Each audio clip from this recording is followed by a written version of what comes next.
மிதுன ராசியை சேர்ந்த அன்பு உறவுகளுக்கு இப்போ இந்த அக்டோபர் மாதத்துக்கான ராசி பலனை பார்க்க போகிறோம். உங்கள் ராசிநாதன் புதன் பார்த்தீங்கன்னு சொன்னால் இப்போ 5ஆம் இடமான கேந்திர ஸ்தானத்தில் உட்கார்ந்துருக்கிறார். 27ஆம் தேதி வரைக்கும் அங்கே இருக்கிறாரு. 27ஆம் தேதிக்கு மேலே வக்ரகதி அடையப் போகிறார். சரிங்களா? அக்டோபர் 27ஆம் தேதி வக்ரமாகிறார் உங்கள் ராசிநாதன்.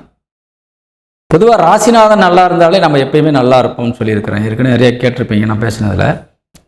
அப்போ உங்கள் ராசிநாதன் கொஞ்சம் வக்ரமாயிட்டாருன்னு சொன்னால் உங்களுக்கு மனதளவில் கொஞ்சம் சோர்வுகள், அதே மாதிரி எடுத்த காரியங்களில் சில தடைகள் இதெல்லாம் இருக்கும். சரிங்களா? ஆனால் 27ஆம் தேதிக்கு மேலே கடைசி 4 நாட்கள். சரிங்களா? அதே மாதிரி உங்கள் ராசியில் இதுவரைக்கும் குரு உட்கார்ந்துருந்தார். மிதுனத்தில் குரு உட்கார்ந்துருந்தார். பொதுவாக குரு பகவான் பார்க்கின்ற இடங்கள் தான் மிக சிறப்பான யோகத்தை பெறும்.